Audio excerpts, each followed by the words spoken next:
Well, good evening. Lots of love for Ukraine today. Secretary of Defense Lloyd Austin just confirmed that the transfer of F-16s from NATO countries to Ukraine is underway as we speak. This is something that we have been looking forward to for several weeks now. And Secretary also said that they would be operational and flying over Ukraine by this summer. That is something that the chairman of the Joint Chiefs of Staff, C.Q. Brown, told VOA last month. So we are hearing it again that they do plan to have F-16s over the skies of Ukraine in the coming weeks. In addition to that, President Joe Biden, he hasn't spoken yet today, but while he was speaking last night, he did talk about 5 new air defense systems for Ukraine, including a U.S. Patriot that had not been previously announced. He said that there will be 3 Patriots, one from the U.S., Germany, and Romania. The Netherlands is also working to submit parts with other nations that will comprise a 4th Patriot, and Italy is sending a SAM-T.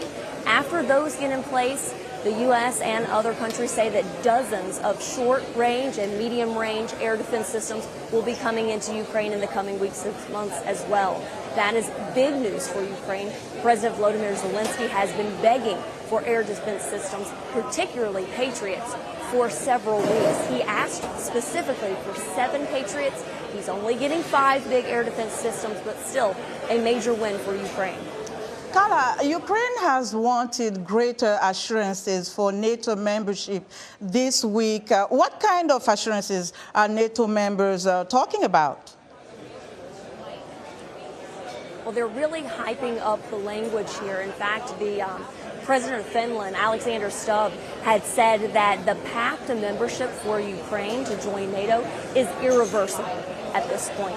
And Secretary General Jens Stoltenberg, in fact, went a little bit further today when asked about this. He said, look, we've got to lay this out to make it clear to Russia that they can't continue to attack other nations. He said the only way that Ukraine can stop the fighting after the war ends is NATO membership, because if they have some sort of ceasefire, they've seen Russia in the past go back in and attack Georgia in 2008, attack Crimea in Ukraine in 2014, and then attack in 2022. So they said really the only way to stop Russia is to make them a member of NATO, make Ukraine a member of NATO, so then they know if they touch Ukrainian soil again, then they are invoking all NATO members to defend that part, that territory that will now be NATO territory.